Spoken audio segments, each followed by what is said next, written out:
Good evening, everyone. All right, welcome. Welcome to Wantagh Middle School, even though we're in the high school right now. So my name is Anthony Chiffo. I am the very proud principal here at Wantagh Middle School. Just to get a sense of who we have in the audience, raise your hand if this is your first child going through middle school. All right, very good. Raise your hand if you have a child currently in middle school. All right, and raise your hand if you have a child in high school or beyond. All right, so we have a good mix here. So the purpose of, here we go. The purpose of tonight is just to give you a brief overview of what Wantagh Middle School is all about, introduce you to a few key players, and give you an opportunity to answer whatever questions you might have. Just to give you a little background on myself, this is my 24th year as a member of the Wantagh School District staff. Since day one, Wantagh has become my family, and I never wanted to leave, and I never intend on leaving. I started off as a physical education teacher at Wantagh Elementary School. I did that for 10 years. Then I moved to the middle school. Actually, I spent 1 year as elementary supervisor at Wantagh. Then I became assistant principal at Wantagh Middle School, did that for 2 years. Then I went to Forest Lake, and I was principal there for 6 amazing years, and now this is my 6th year as principal here at Wantagh Middle School. I've been a part of all 5 schools in the district. Mandalay the least. I did an intramural program 1 year or 2 years at Mandalay, but I've been in all 5 of the buildings. I coached at the high school for many years as well. So I'm a part of the Wantagh community. You know, this has been my family for 24 years, and I just thrilled to be here. All right, and then we have Ms. Quattrochi. Sorry, I have to go back one. Ms. Quattrochi is with us tonight. She's our amazing assistant principal right over here. Ms. Quattrochi this is her 3rd year in the district. She was previously in the Plainview Old Bethpage district as a reading specialist for quite a few years. 12 years at POB, and she hit the ground running here and has been doing a great job ever since. So just going to introduce you, not in person, to a few key players here. One of these people are here, though. So we'll start off with our guidance counselors. These are the 3 people that you will get to know the most, or you'll get to know one of the 3 people. Your child will be assigned one of these 3 guidance counselors. If you are last name A through E, you will have Mr. Ward. If you are last name F through N, you'll have Miss Gilly. And if your last name is O through Z, you will have Mr. Bloom. Are those letters correct, Mr. Musio? Okay, it changes by like 1 or 2 every year. Then in the middle are our school psychologists and social workers. We have Ms. Curcio, who's joined us this evening. Ms. Curcio is one of our school psychologists who will be responsible for our incoming 6th graders next year. We have Dr. Zelenitz. She will be in charge of, what grade next year? 7th and 8th next year. And then one of our social workers, Ms. Smith. And at any given moment, your child might be interacting with any of the 3. They're very present in the building. They're out and about all the time. And their relationships with our students go beyond just students on their caseload. And then our health office personnel, we have Ms. Zygus, Ms. Brady. Those are our 2 school nurses, and Ms. Pfister is one of our nurse clericals.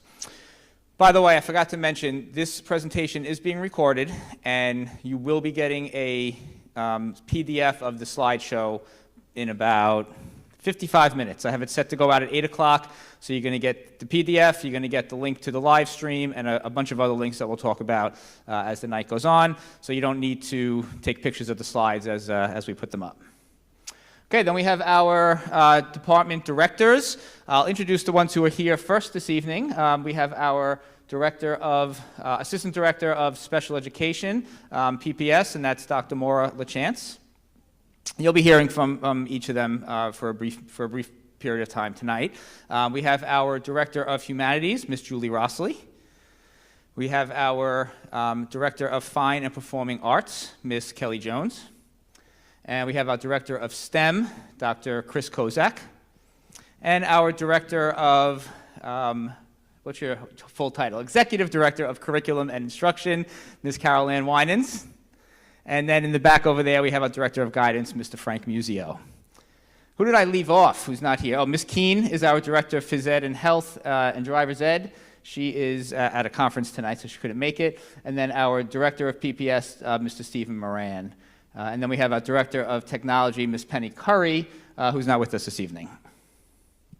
But any one of these directors are super accessible. You have their contact information. You can reach out to them at any time.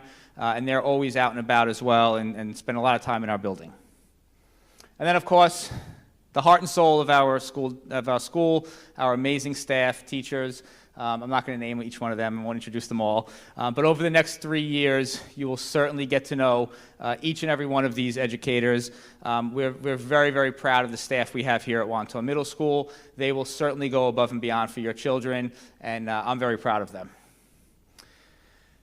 And then there's our students. So our brand at Wantagh Middle School, our hashtag is Warriors Care.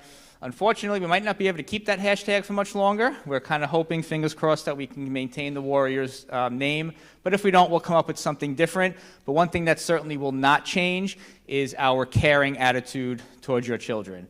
And our motto, or our driving force of what we believe more than anything, is that every student, every child needs to be cared for before feel cared for and loved before they're available to learn. So that's very important to us.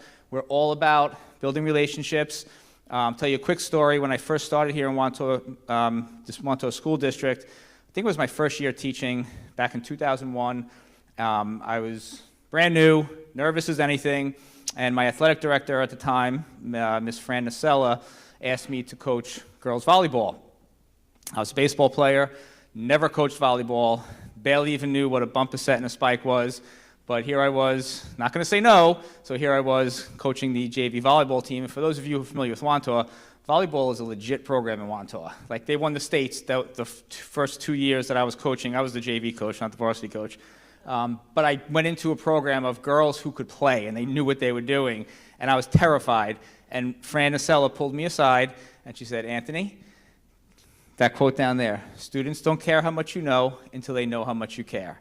And that kind of transformed me, I think, for the next 24 years, because that has always become, what helped me, if I ever felt, just like I wasn't doing a good enough job or I didn't know enough, I just always kept that motto in my mind, or that saying in the back of my head, and it was all about just making those particular girls understand how much I care, and I'm going to work hard for them, and they're going to know that I care about them and I care about their success, and at that point, once they know that, they don't care how much you know. So that was something that has really stuck with me, and it kind of followed me through my years here in Wantagh. And that's become our brand, the Caring Warriors. Every year, the picture up there is every month we nominate students. Everybody hear of bucket fillers before? So in elementary school, when I was principal at Forest Lake, we did a program called bucket filling, and it's basically every time you do something nice for somebody, you drop one drop into their bucket, and your goal is to fill their bucket. It's basically what our Caring Warrior program is about. Students get nominated for doing great things around the building, for going above and beyond, for showing that they care about their classmates, and they get nominated. We read their names over the loudspeaker, and then at the end of the month, they get a certificate and they get their picture taken. This was November Caring Warriors in this particular picture. Oops. Okay, so I'll stop talking now. You're going to hear from me a little bit later when we go over some more nuts and bolts kind of stuff. I'm going to start off with Ms. Quattrochi, who's going to give us an overview of our teaming model, as well as some scheduling things. Then you're going to hear from some of our directors, and then I'll take it back at the end and go over some other nuts and bolts and yearning questions that you might have. Ms. Q? Put it up here. Thank you. All right, good evening, everyone. So I'm going to start off just by giving you a little bit of background on our teaming, and then I'll speak to you a little bit more about the scheduling process later on in the program. So some of you may be familiar with teaming because I know in some of the elementary schools they've been practicing a little bit more of a teaming model. So the way that teaming works here in the middle schools, we have two teams. We have a black team and a gold team. We're really proud of our teaming model. We encourage all of our team, everybody who works together plans together, and even if your student's on the black team or if they're on the gold team, they have a pretty parallel experience because of all the co-teaming that goes on. We try to provide everybody with the same experience, whether you are, so black team and gold team, Black team and gold team is set when you come into the middle school for sixth grade. Seventh and eighth grade, what we do is we do a lot of different activities. And in the beginning of the year, this year, we had trivia events. So they get to pick, based on if they win or not, they get to pick whether they're on the black team or the gold team in seventh or eighth grade. But when you come into the middle school, their teaming is set for this year.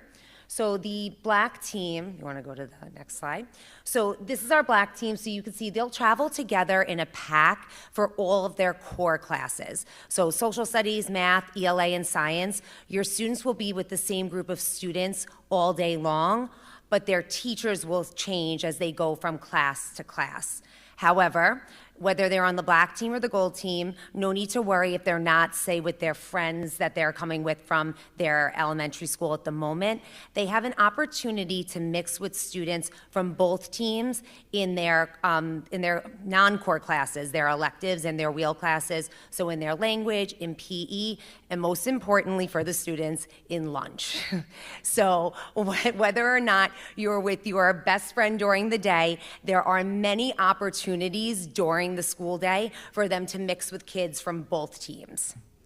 All right, and to speak a little bit more about our STEM program, I would like to call up Dr. Kozak.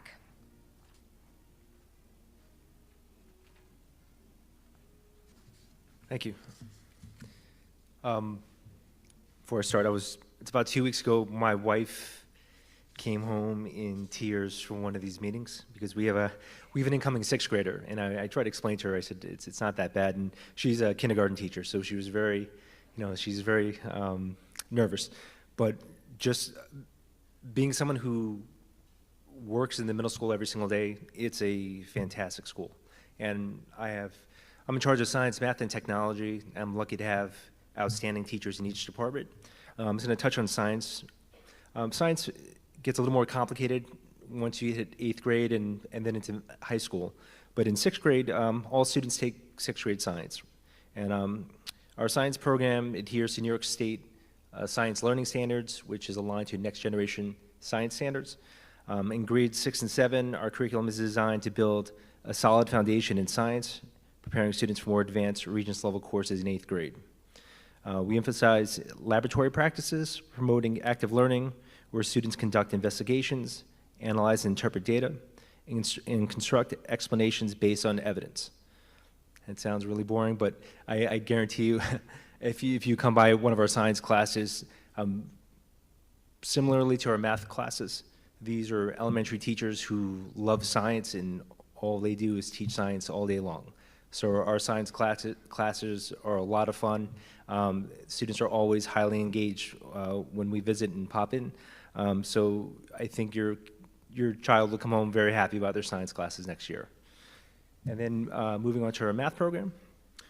Similarly, in grade 6, all students take Math 6, right? And once again, it's aligned to New York State next generation math learning standards. And we offer support models with standalone support classes as well as push-in AIS support. The most important thing, I think, for a parent, well, a couple of things. Like anecdotally, like I don't really have data on this, but I find that many 6th graders find 6th grade math a lot more enjoyable than 5th grade math. So I'm living through 5th grade math with a child who doesn't like math and breaks my soul every day doing homework with her. But I think as you get to 6th grade, you'll see that you might find that your child comes home and they might actually really enjoy math. And that a lot of that happens to do with the wonderful teachers that we have. Also, I think the standards are more friendly at the 6th grade level, but we have terrific teachers. The most important thing is moving in a year from now, in 7th grade, students will make a choice between Math 7 or Math 7 Honors. And that 7 Honors, there is a little bit of a distinction because we offer Algebra 1 in 8th grade for students. Math 7 Honors covers all of 7th grade mathematics and about 75% of 8th grade mathematics in 1 year. And next year we'll have an alternating 40, 80-minute model. So every other day they have an extended lab. That's in a year from now, but that's good to know as you move forward through the year. And once again, if you have any questions at all, please feel free to reach out to me, and I hope they have a great year. Okay, thank you.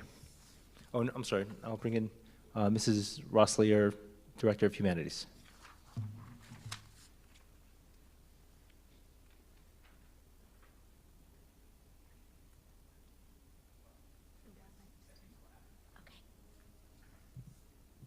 Hi, good evening.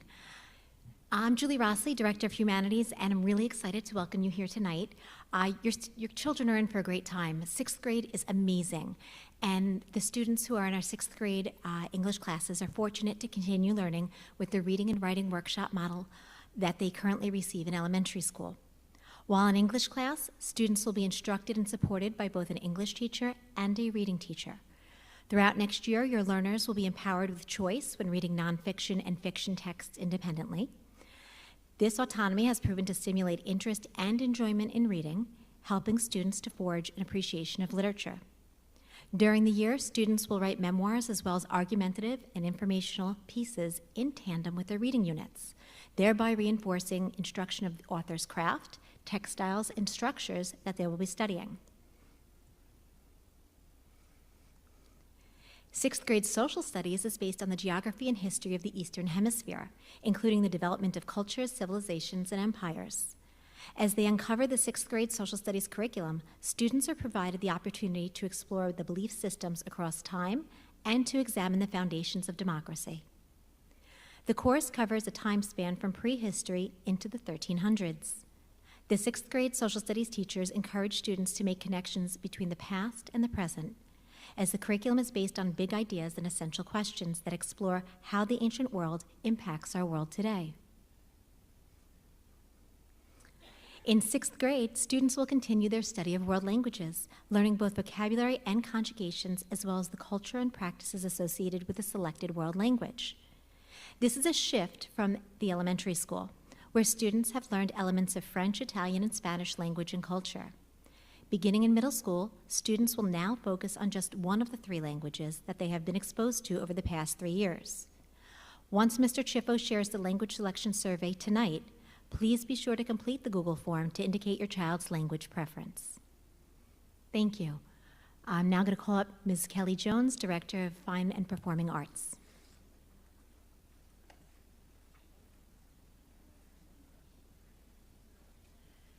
Hello. Now to the best part of your sixth grader's day. So when we come up to the middle school, most of your students, I'm sure, are involved in music one way or another, whether it be band, chorus, orchestra. You know, they do take their GM class on a regular basis at the elementary level, and that doesn't happen here at the middle school. What will happen is they go to their performing ensemble, which is actually done during the school day. So they'll continue their band, chorus, and orchestra instruction, but it will be a part of their regular day schedule. One thing that we do offer now, and we're going into our 4th year, which has been a huge success, we offer Early Bird Chorus. Early Bird Chorus is for those students who are torn. They don't want to give up their instrument, but they really want to continue to sing. So these students are able to actually fulfill 2 performing ensembles in 6th grade. They can perform in band and orchestra, but then they can also continue to sing and do Early Bird Chorus, which is the period before the normal 6th grade day starts. So it actually, they would come in, which is technically period 1. You'll learn that in 6th grade, the classes actually start period 2. But this Early Bird class, they can come in before school for their school day and still participate in chorus, and then during the school day, their regular 2 through 10 can take band or orchestra. It has been a huge success. It's one of our biggest ensembles. We had about 75 students in Early Bird for this school year, and then those students are then able to continue their orchestra and band during the school day. So it's really something special that we have that we're really thrilled to be able to offer those kids to have that double special whammy of music instruction. So a music selection form will be sent out by Mr. Chiffo. That's one of those attachments that he was talking about that are scheduled to go out at 7:55. So you'll get that, and you'll see it's a music selection form, and you just go through the form. It queues up some questions about your students' current enrollment, and then what they plan to continue on in 6th grade. So have a conversation with them. We hope they're excited about taking their instrument and sing, or both, in middle school. We have so many opportunities and so much that happens for the music department, and we're just really thrilled to be able to offer your students those traveling opportunities and those performance opportunities, and it just gets better and better as they get older and older. So if you have any questions, feel free to reach out to me or any of the music teachers, and they will make sure to direct you in the right direction to get you the answers that you need. But go Performing Arts. We're really excited to have your students here. Thanks.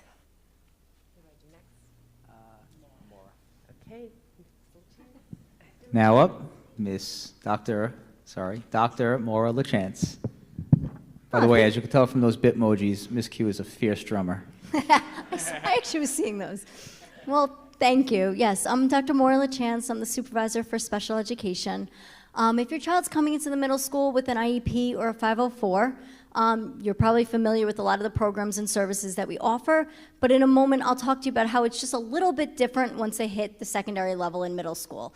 You're going to have your annual review meeting like you always have. They started now. They start February 1st, and they'll go through the end of April. It seems probably early for a lot of you, but really we want adequate time to just prepare our programs and our services because it all is dependent on those meetings, our numbers, things like that. So that's why we start early. You'll see the same, if your child has accommodations, if they have test accommodations, classroom-wide accommodations, again, it'll be determined at the CSE at your annual review if those are going to continue. We hope that as children do advance through their academic career that, they might develop some more independence and some may change. But again, you'll see that. So I'll just go through the programs that we have. So again, you're probably familiar with a lot of these. We'll have related services, speech, OT, PT, counseling. It's all available in the middle school, just like it has been in the elementary school. That's very similar. Next up on the continuum would be resource room, where a child's pulled out for one period a day. Now, at the elementary school, they actually are pulled out of their class. What's different at the middle school is resource room is a period, so it's on their schedule as just like a class. So there'd be a math, there'd be a resource room. So they're not really pulled out where they're, missing instruction like in elementary school. So that's a nice positive. Then we also have integrated co-teaching. So it's when the gen ed and special ed teacher teach simultaneously. You might, even if you don't have a child with an IEP, you might have had the benefit of your child being in an ICT class because there's students with and without IEPs. And the difference in the middle school for ICT is that ICT will be available for the 4 core subjects: ELA, math, science, and social studies. Then there's also a skills period, which is called Summit, and that's just with the special education teacher. And this is a great time for students to get pre-teaching, reteaching. They could be working on executive functioning skills, organization, anything that the students need. So this is just a great period for them that's built into the program.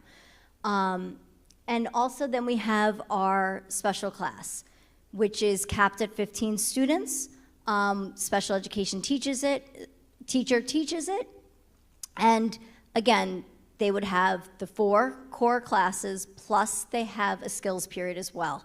So they'll have 5 periods a day with the special education teacher. Our 1511 classes, they're working on their Regents track classes. And then with the ICT and the special class, after they have those 5 periods, the 4 core, science, ELA, math, science, and social studies, plus the skills, the rest of the day, they have the opportunity to be with essentially mainstreaming. They're with their gen ed peers for their electives, for their lunch. So again, that's a big switch from the elementary school, and it's really great for our kids because they have just more exposure to other friends, other groups of children, which is great. And lastly, our most restrictive program for our students who need the most support is what we're calling now is our LEAP class. It's Learning Experiences and Academic Program. And this is students who need even more support. There's only 8 students in the class. And these students would be New York State alternately assessed. So if Regents track is not the track, this is a great class for them. And they would have their 4 core classes. And then they also have opportunities for mainstreaming where they have electives and other classes as well. You have a great team here, and I know this can be overwhelming, but if you have any questions, please reach out to me, Mr. Moran, your school psychologists as well, and any of the teachers here. and the guidance are really happy to answer any questions because I know it could be overwhelming. So please reach out. We're happy to even have individual meetings with families. We've done that in the past. And at this time, I want to introduce Mr. Frank Musio.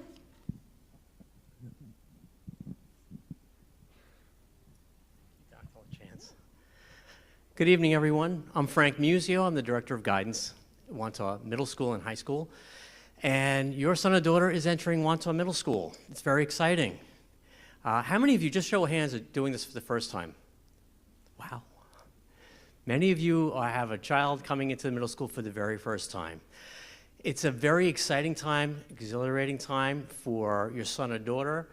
They're changing rapidly. They're going to be exposed to new academic material, as you've heard from our curriculum directors. They're changing socially. They're going to be meeting students from other elementary schools, expanding that way. They're changing physically. Their voices will change while they're in their time with us, if it hasn't already. It's, like I said, a very exhilarating time for them, but it can also be a very confusing time for our children and for you. And so luckily, we have such a wonderful staff at Wantagh Middle School and caring staff, from the principals, teachers, all the way to our custodians. Our children really do feel like they have advocates throughout the building. But our main go-to people are our three school counselors. Collectively, Mr. Ward, Mrs. Gilly, and Mr. Bloom have over 60 years' experience working with children ages 11 through 14 years old. And so they really know, and when I speak to them, they can truly assess a student who is in crisis. They can assess when a student is simply having a bad day. They are a tremendous resource for you as parents, should you have questions of that nature. So please call us, email us at all times. Feel free to do that. Our main role is transition. We're transitioning your child from elementary school to high school. Excuse me, we skipped a little. From elementary school to middle school. And we've already met your son or daughter. We've been to the elementary schools. We've given some workshops there. And now we're going to go back in June. We'll reintroduce ourselves, and they're going to come over to the middle school and take a tour. And then we'll meet you again at the 6th grade orientations. But throughout their time in middle school, we're trying to get them ready for high school. So throughout that time, through personal counseling, through group counseling, through our push-in lessons, we're going to try to build resilience. We're going to try to build executive functioning skills so that they have the tools necessary to be successful on that level. So let's work together and do that. Please take part in our evening programs. Each November we have an evening program on a variety of topics. Please join us for those. We have 7th grade parent meetings. We have exit interviews. And we have meetings anytime you like. So please call us. And we'd like to get to know you and your child. And we'd like to have you get to know us. So welcome to Wantagh Middle School. And with that, I'll hand it back over to Mr. Schiffo. To Mrs. Quattrochi. All right, thank you, Mr. Musio. So you're getting a lot of information, and I know that this can be a bit overwhelming. I want to talk to you a little bit about what exactly the programs are here.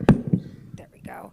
That we offer. So starting with the main subject areas, which you heard from each of our curriculum directors, those are the 4 main subject areas that you just heard a little bit about. Now, the next thing that your child will be taking is some of our exploratory courses. Now, our exploratory courses, we tend to call them the wheel courses.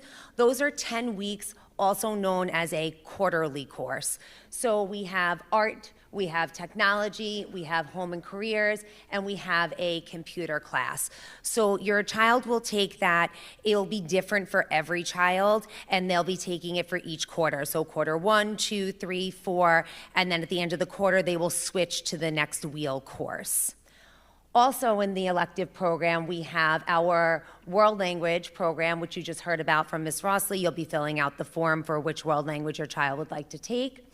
and that can alternate with our Creative Minds class or Horizon. That's similar to the STEM program, the STEAM program that's offered at the elementary school.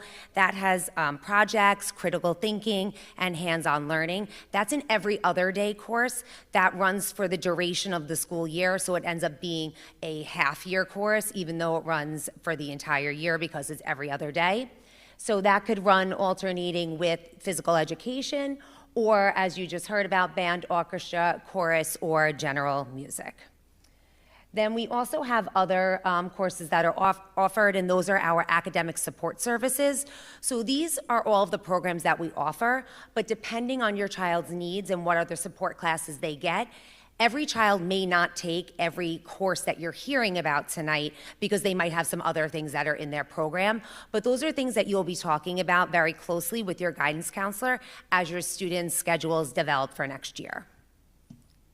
So what you see here is a sample schedule. Now again, this can be very overwhelming and a little confusing at first. I'm going to go through what each thing means here on the schedule, and this is something you'll hear about again in August during our orientation, and something that your children will be very familiar with. So I know a lot of you are new to the middle school, so I want to start by pointing out, so every child starts off their day with advisory, and I'm going to talk about that program a little bit more in a few minutes. But you'll notice that our period starts with period 2. So the reason for that is that we run on the same schedule as the high school. The high school starts earlier than us, which is period 1. I'll talk to you in a little bit about some early bird courses, and that would be a period 1 class. So when your child gets their schedule, it shows you that they start period 2. Period 2 is our period 1. So if a child has, if we look at the odd day schedule on the left-hand side, say this is your child's schedule and they start with English. So every day, period 2, after advisory, your child would go to English class. Period 3 is marked discovery learning, and you'll notice that's in quotation marks. Discovery learning is not an actual class. It's a placeholder because we have a block scheduling program. So what I mean by that is that in the morning, this child would have English and social studies for a 60-minute course. Each period is 40 minutes in the middle school, but when you have that block, you would have a class, period 2 would go halfway into period 3. Sixth graders have a different bell that rings just in their classes that will dismiss them to go to their next class. So for this student, they would go in the middle of period 3, they would go to social studies, and they'd be in social studies for half of period 3 and period 4. Then if you skip ahead to period 7 and 8, you'll see this child has science and math that day for 40 minutes. So they have for period 2, 3, and 4, a 60-minute block for English and social studies, 40 minutes of science and math. Now on the even day, that switches. So on the alternate day, that student would have math and science for the 60-minute block, and then they would have social studies and English for 40 minutes in the afternoon. So this gives the child the opportunity to have a 60-minute block every other day for 2 of their core classes.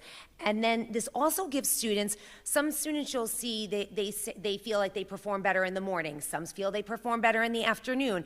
This gives every child the opportunity to have their core class in the morning or in the afternoon. So then you'll see, again, this child has lunch, say period 6, and then you'll see that they have their wheel courses or their exploratory classes, period 5, phys ed, every other day, alternating with whatever music that child selected. And then periods 9 and 10, they have world language, alternating with creative minds, that STEAM class we talked about. And then they have their wheel quarterly course every quarter for period 10. Now, again, I know this is very overwhelming if you have not had a child in the middle school before, but I promise you, well, when they start school and you're still worried about them figuring out the block schedule, by the end of the first week, they know exactly where to go, what time they need to be there, and there are so many helping hands and teachers that will make sure that they get where they need to go. All right, the next slide. This is just a quick look at our bell schedule. So as I mentioned, early bird classes, those are period 1. So some students will come in early if they have different support classes, that if they're entitled to busing, they still will get busing. They would ride the bus with the high schoolers. I know, again, that seems very scary. Our middle schoolers do it every day successfully. You'll be more worried than they will be. And so early bird starts at 7:36. Our school day, though, begins at 8:16, and that's our advisory period, which I'll speak about again in a little bit. And then this shows you the bell schedule for the remainder of the day. All right. Stellar job there. Now we went ahead. We went to the thank you. Yeah. Oh, we're done. All right, Schoology. So Schoology is used every day in the middle school. I know most of you, show of hands, everybody's pretty familiar with Schoology at the elementary schools. Yes, no, maybe so? A little bit? Okay.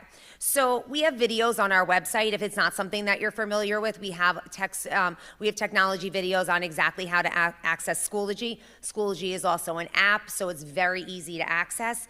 Everything that our teachers provide your student with is available on Schoology. You'll find information about when extra help is offered, any exams that are coming up, any slides, notes, tests, quizzes, grades.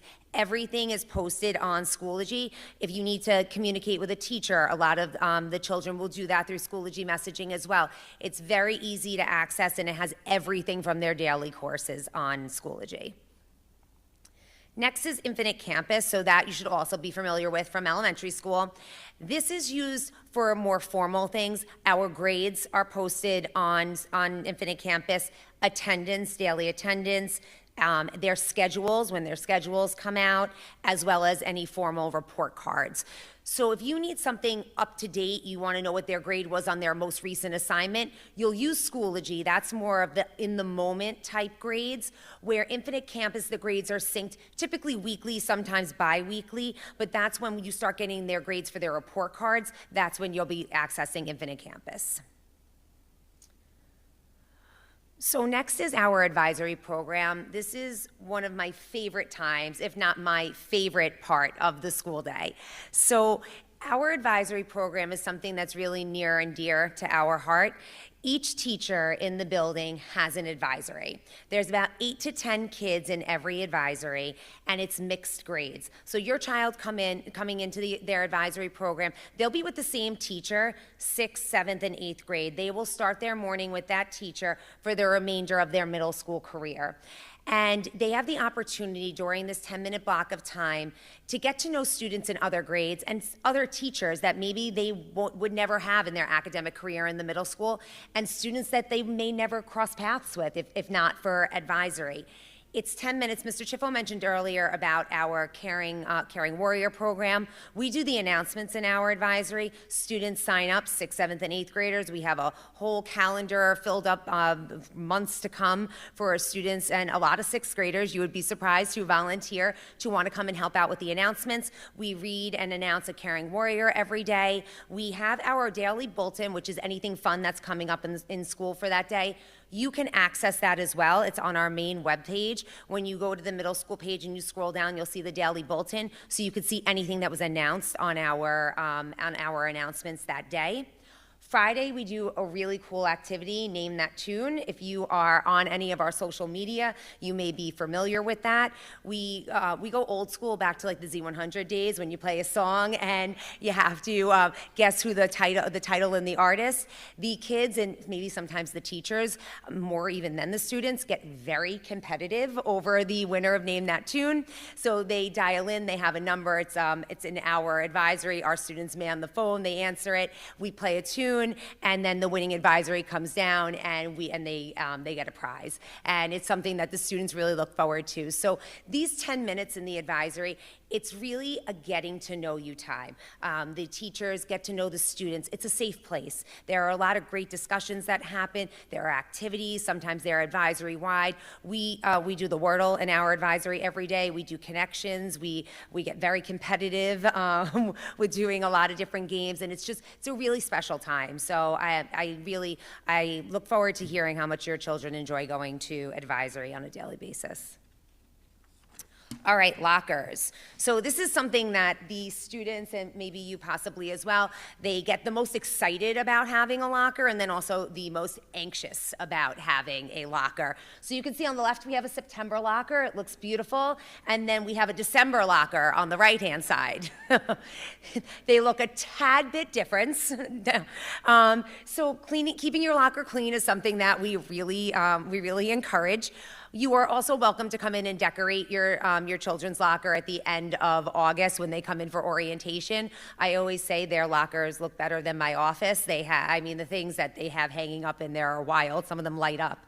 And some of the things to keep in mind are not sharing codes. So locker combinations, especially now, so we have some rules in the middle school, similar to elementary school, where they're not carrying their backpacks with them throughout the day. Their backpacks stay inside of their locker, as do their cell phones. So it's really important that your child keeps their code to themselves, because the last thing we want is somebody sharing their code with somebody else goes in there and things start going missing. That's what happens when we share our code with our friends who, in middle school, friendships are ever changing, friend today, not friend tomorrow, here today items, gone tomorrow items. So it's really important that they keep their code to themselves.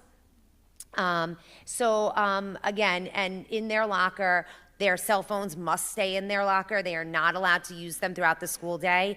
And same thing with backpacks. That is something that they will learn very easily what materials, and mostly it's just their Chromebook, that they will be carrying with them from class to class. Next, something that is also very exciting at the middle school is our club offerings. So our 7th and 8th grade students are able to participate in sports. 6th grade students do not participate in sports, but we have so many clubs. We have more clubs probably that you could ever think of.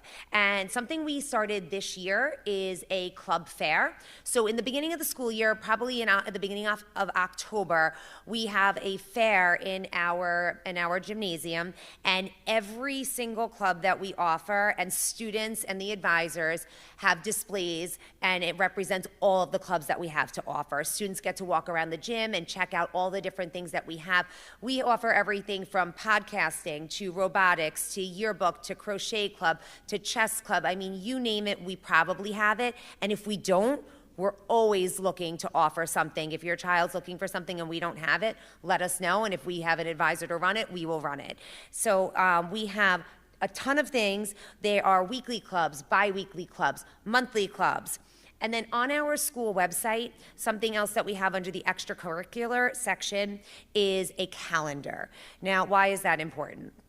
Because we know that middle schoolers are not always great with communication. So the bus comes and your child's not on it. Where are they? What club are they at?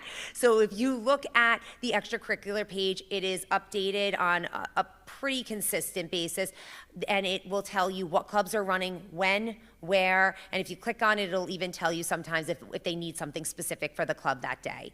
Another fast reference is that bulletin that I told you that's right on the main page. Every day that is updated with the announcements, and that tells you all the clubs that are running that day and for the week as well. All right, and back to you, Mr. Chiffo.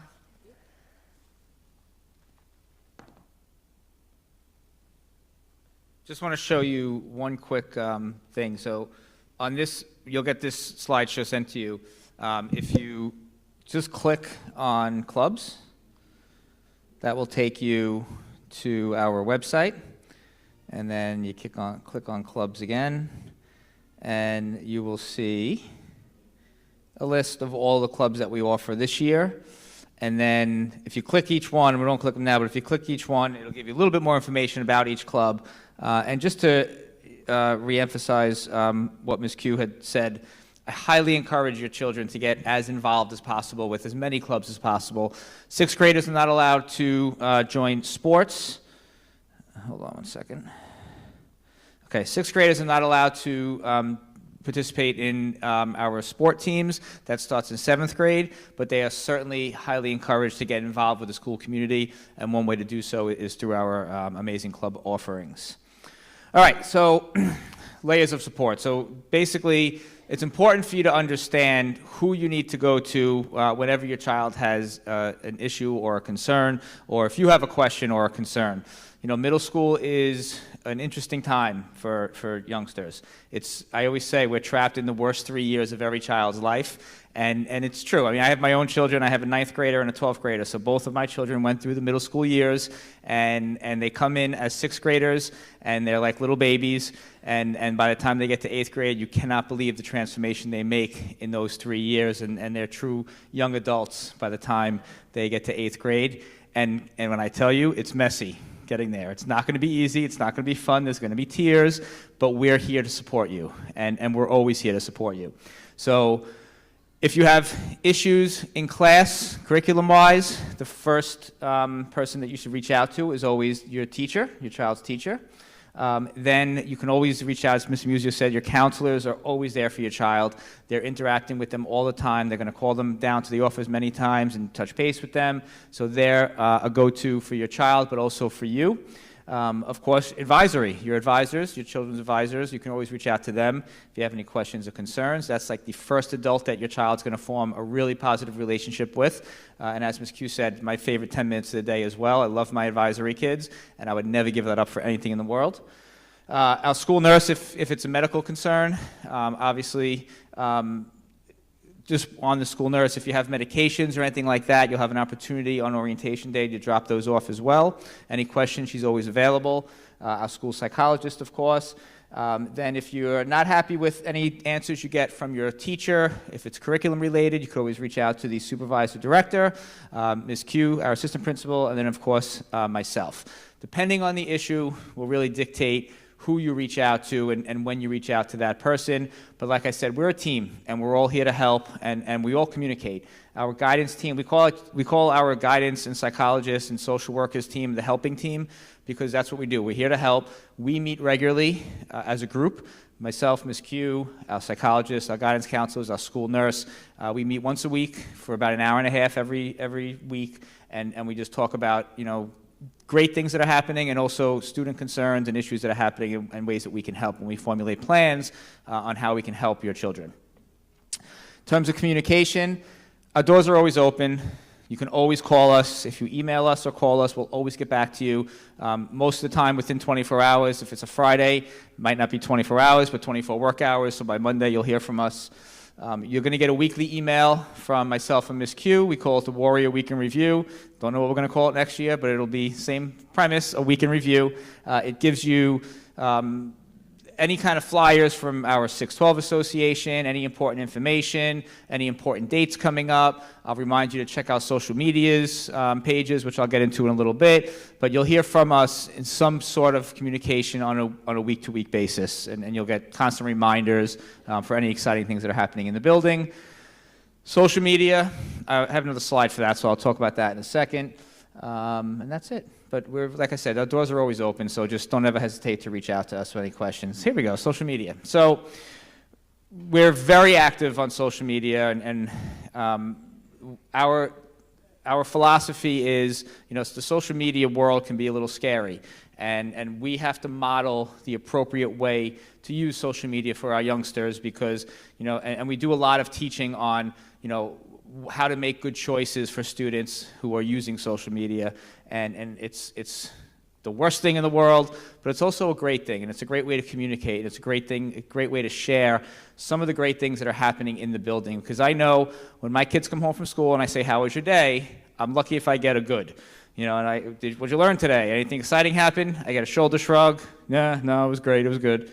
So I get very limited information. So I feel that it's our job to give you as much information as possible and to give you a glimpse into the classrooms as much as possible. So we have a social media coordinator.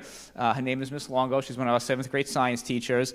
She does an absolute amazing job of keeping you up to date on the great things that are happening in the building. You can follow us on any of our platforms. We have at Twitter, which is now X. I guess we should update that. X. Facebook and Instagram. It's at Wantagh Middle for Twitter and Facebook, and it's at The Wantagh Middle for Instagram. If you just search up Wantagh Middle School, you'll see it, and you'll see tons of posts. You'll see at least 5 to 10 posts every week. You'll also get club updates, a list of the clubs that are meeting each week, and just some really nice insights into the classroom, and get a chance to really see the great things that are happening within our building. So I highly encourage you to follow us. We've built quite a bit of a following over the past few years, and it's just a great way to communicate and also a great way to share appropriate ways to use social media. All right. So now we got a couple of things. We're going to try to answer as much. I know we're throwing a lot at you today, and we're going to try to answer as much as we possibly can. So I'm hoping to do that through this slide and the next slide, and then, of course, we'll give you an opportunity to ask away. So extra help is offered. Each teacher is required to offer it twice a week. On Tuesdays, Wednesdays, or Thursdays. They can offer it in the morning or in the afternoon. If they offer it, they have to offer it one time in the afternoon. So some teachers do twice in the afternoon. Some teachers do one morning and one afternoon. If it's in the morning, it's during that early bird period, 7:36 to 8:13. And if it's the afternoon, it's right after school. 3:02 is the last period ends, and they usually do it from like 3:02 till 3:40. Highly encourage you to encourage your children to attend extra help, especially if they're struggling with a subject area. Like I said, every teacher offers it, and they'll make it known what days they have it. You can check it on their Schoology, and they also have it posted inside their classroom. We also have a program called Homework Central, which is a place for your child to go if they need help with their homework. It's offered in the library every day except for Mondays, and the reason we don't do Mondays is because Mondays are designated for teachers, faculty, and staff meetings, so there's nobody available to supervise. So Tuesday, Wednesday, Thursday, and Friday, they can go to the library after school from 3 to 3:45. They can sit and do their homework in a quiet space, and there's an adult in the room to assist them if they need help with their homework. Our AM arrival is, the doors open usually by about 8:03. We start letting students in.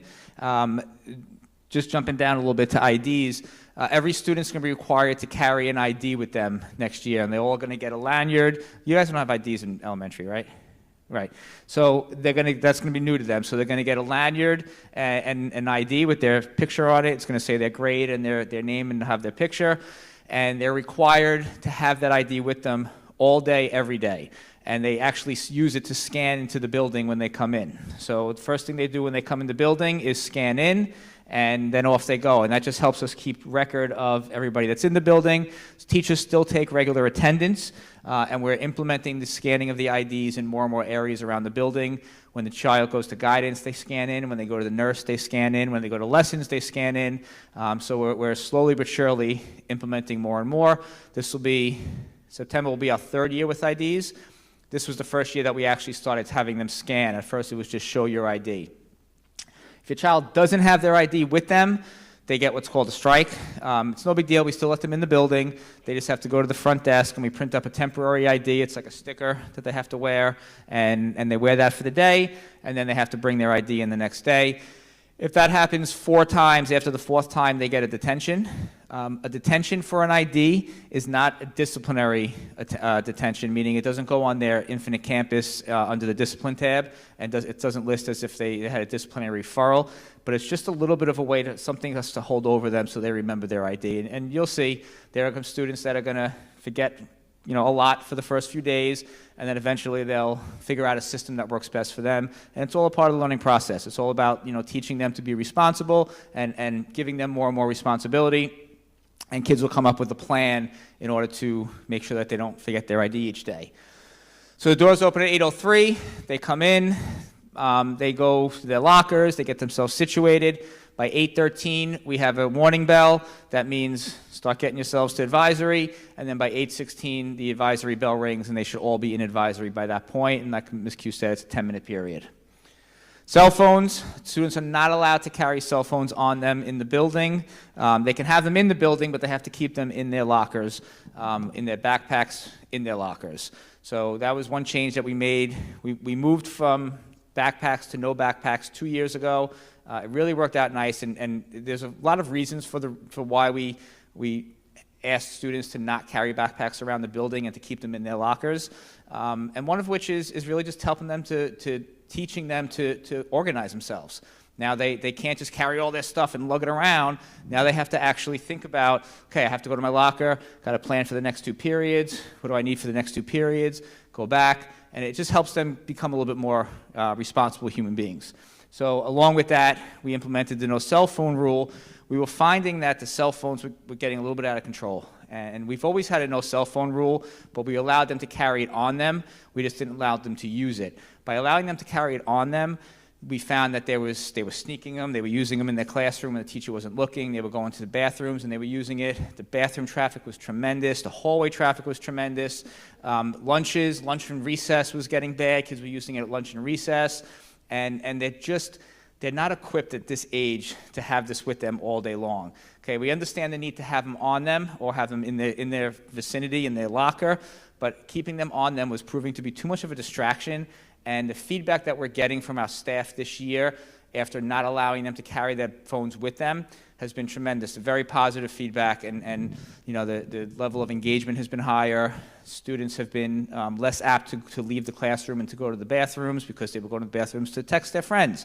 There was the amount of social media disciplinary incidents that we're dealing with this year is so much lower than it's been in years past. No Snapchat. I mean, we do get the Snapchat issues, but we were getting Snapchat issues throughout the day in the years past, and that has really significantly decreased since we moved to this rule. Students were unhappy with it, but they get over it and they get used to it, and it helps them focus, and we're happy we did it, and we're going to continue with that.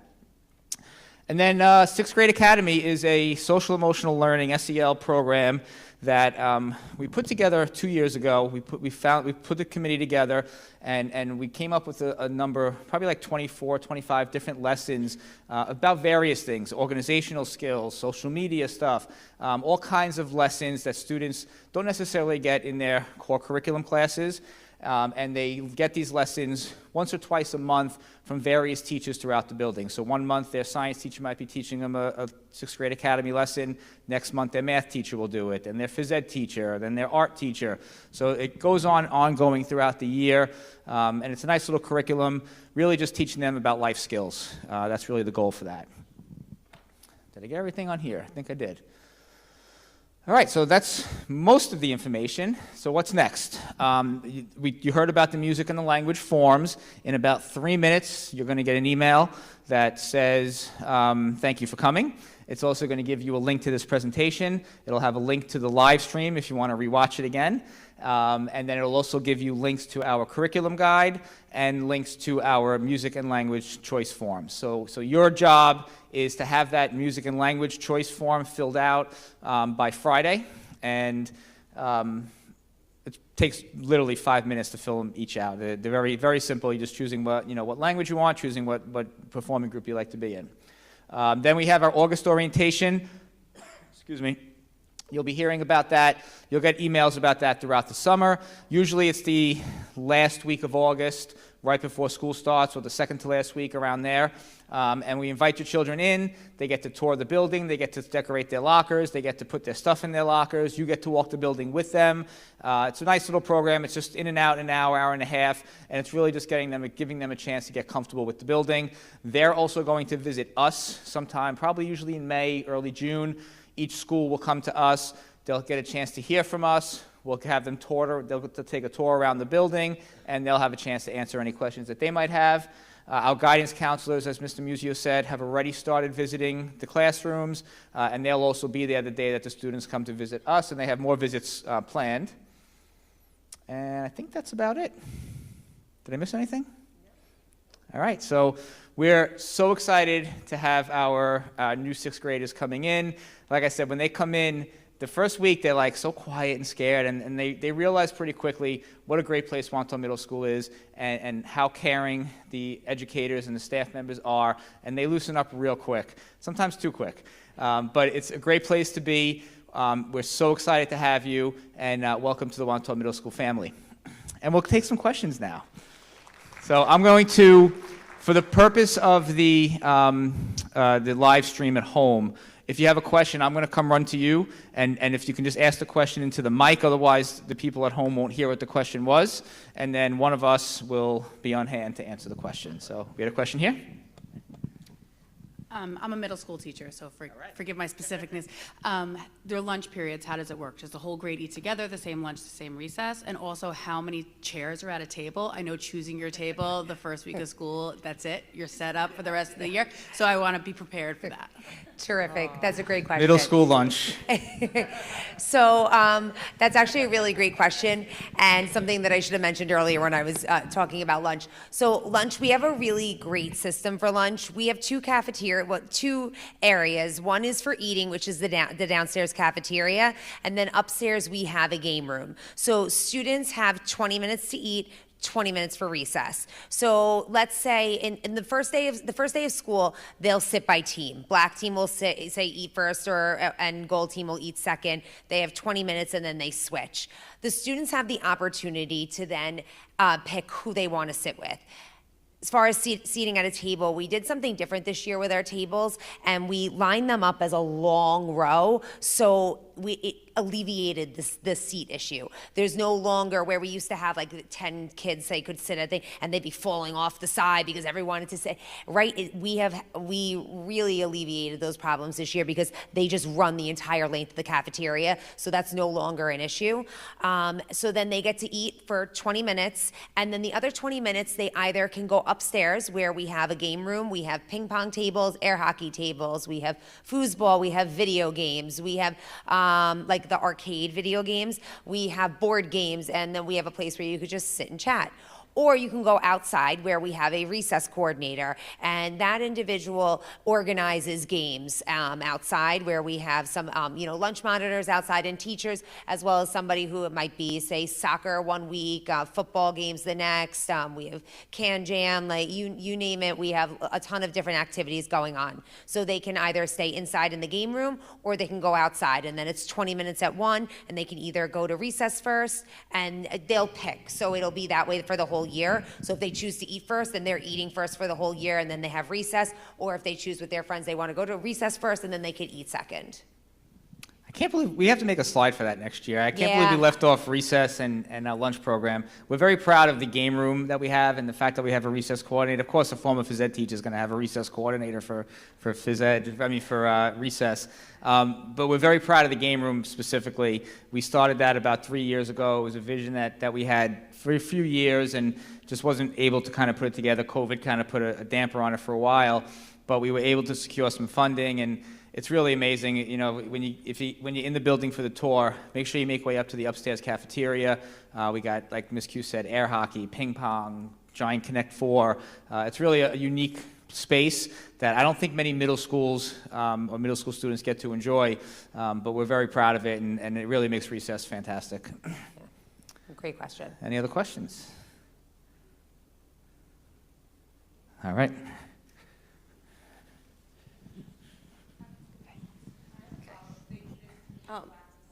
No, just on the, just to follow up to that, only the first day. So the first day they eat as teams, just so they can get to lunch, we make sure everybody eats. And then after that, within the first week, they work it out with the lunch monitors, and then they can sit and eat with whomever and whatever, no matter what team you're on. Just for the first day, they might go home and say, I didn't get to eat with my friend on the other team. It's just to get everybody situated. And once everybody's situated, to make sure that they get there, they find their way, they eat the first day. After that, they get to pick and choose where they want to eat for the rest of the year with people from both teams. You're welcome. 2 questions. What is the average number of students per core class? So that varies each year. Typically, I'm not sure off the top of my head how many students we have incoming. I think it's around 200. So it would be probably around 26, 27 kids to a core class. And where can we get more information on transportation to see whether our child qualifies for the bus? So transportation will send you a bus pass. You can call the transportation department. The man who's in charge of transportation is Steve Romanzi. If you go to the school website or if you call the middle school tomorrow, someone can give you his direct number, and you can find out if you qualify for a bus. And then a bus pass will be sent to you on Parent Square towards the end of August, and then you'll know exactly where your bus stop is, what time to be there, and what street it meets at. Thank you. You're welcome. Anyone else? Okay. I feel like a game show host. You're doing a great job. Thank you. If they pick whichever language they pick in sixth grade, can they then switch for subsequent years? Like if they choose French now, can they switch? So unfortunately, this is the choice that they make now is the language that they're committing to for the remainder of their middle school career. Okay. And high school career as well. Yeah, no pressure at all. But make a great choice. Yes, somebody because over here? in elementary school, they were exposed to all 3 languages. So now at this point, after they've had exposure to all the languages, this is the point in their learning career where they make the choice as to which one they really want to focus on. Are there any summer assignments between elementary and middle school, like any readings that they have to do as a incoming student with any project? I'm sorry, can you say that? Can you say that any? Like, is there any like specific readings or they have to do, or a project that they have to do? Like a summer okay, reading like a program? summer reading. Okay, yeah, you can speak to that, Ms. Rossley. Hi, so for English, students will be required to complete a summer reading project. It's nothing onerous. The student will choose a book depending on what the teachers choose for next year. In the past, they've chosen a book of choice, and they've had to complete some graphic organizers, and they use those when they come back in September to complete a project. So they prepare pretty much over the summer, they fill out that graphic organizer, and then they're ready to go. Thank you. The questions?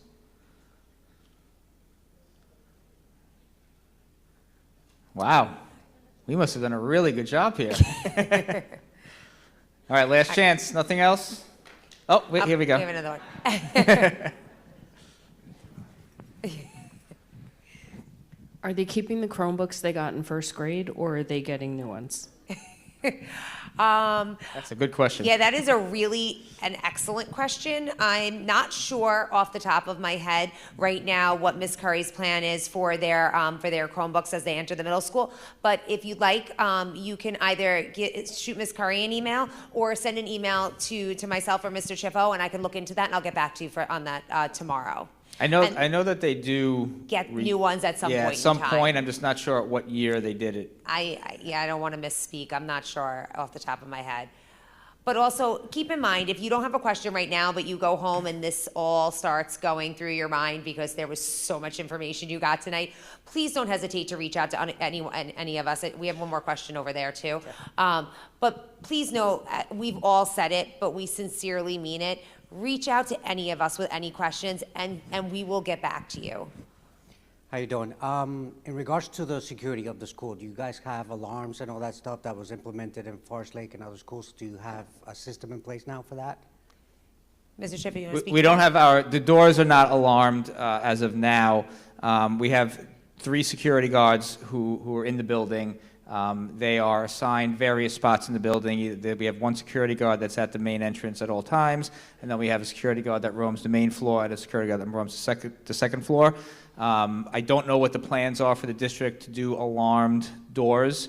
We have the typical lockdown alarms, but all the doors remain locked at all times, but we don't have the alarms on the doors like the elementary school has. Anything else? Come on, don't be bashful. Now's your chance. All right. Yep. You had something? So for music, band, orchestra, whatever, so now it all happens during the school, correct? Yes, so you're saying for their music program? Yeah, So, like is yes. anything like before school? So the before school option that we have right now is for early bird chorus. So band and orchestra is offered during the school day as well as chorus. However, if your child, say, is really musically inclined and they don't want to give up their performing ensemble, they want to still play an instrument and be in the band, they can also take early bird chorus so they could be in the band and be in the chorus simultaneously. That's offered in the beginning of the school day, but band and orchestra are only offered during the school day. Chorus is the one that's offered in the morning, so they could do both. Okay. Thank you. You're very welcome. Is there a Google form or something you're sending to us for the selection of what they're doing? Okay. There is one more thing I wanted to show you, actually. It is? Okay, thank you. Just in case you don't get the email for whatever reason, if you go to the middle school website, right here, you'll hit schools and go to middle school. And then you go down here to where it says grade level information, and you click that. Then go to 6th grade. And they're not there. They will be there. They will though. be there. They Very must, soon. They were there. Maybe she took them down and is putting them up in the morning. But there'll be 5 links right here. If you go to the 8th grade one, you could show them what it looks like. Okay. And while Mr. Chifo is showing you that, the Chromebook cycle for new Chromebooks, in grade 2, they get a new Chromebook, grade 6, and in grade 9. So as they enter middle school Thank and you. as they enter high school, thank you, Ms. Winans, for that information, they will be getting a new Chromebook. So if you click 6th grade, it'll be the same links here, and this was their 8th grade course selection form. For you, it'll be our music selection form as well as our foreign language selection form. Okay, so that'll be under the 6th grade tab right there, and it should be up by tomorrow morning. It was up early. I don't know what happened. I guess maybe Lauren took it down. Yeah, they might have taken it down just until after the presentation. All right, here you go. I know you said for the language, it carries them through high school. Is it the same thing for music selection? Ms. Jones, you want to answer that one? Yep.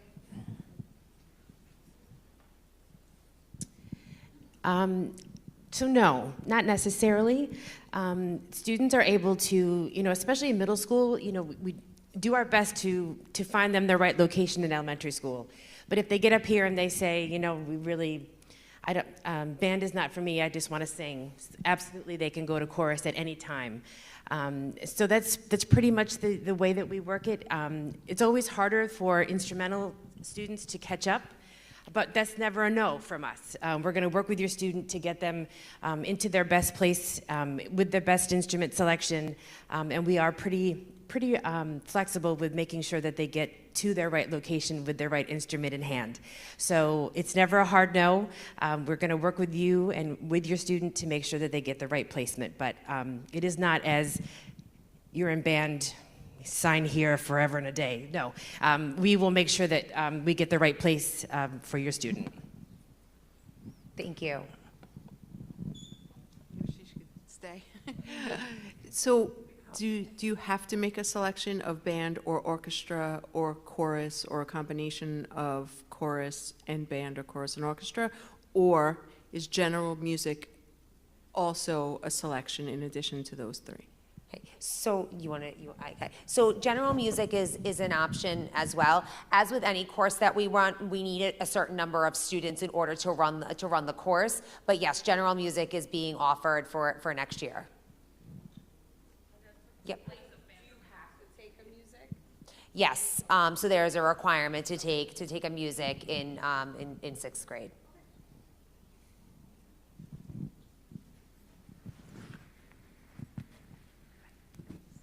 Is there a testing schedule in the middle school? Like, can kids have 6 tests on one day, or is it departmental, or? So part of what I was talking about earlier when I was talking about our teaming program and how they work really closely together, we have team meetings. They meet twice a week at the very least to sit down together as a team, all core subject areas, as well as some of the elective teachers meet with them as well, and they come up with a schedule. So I'm not going to say they'll never have 2 tests on the same day, and there's not a set schedule that science has to test on Monday and math has to test on Tuesday. It's not a set schedule like that. But when they meet, they have a calendar and they all will write down when they're testing. And sometimes things will fall on the same day. However, they do work together and communicate. So it's not common that you wouldn't have 4 tests on the same day. So they do collaborate and work very closely with each other.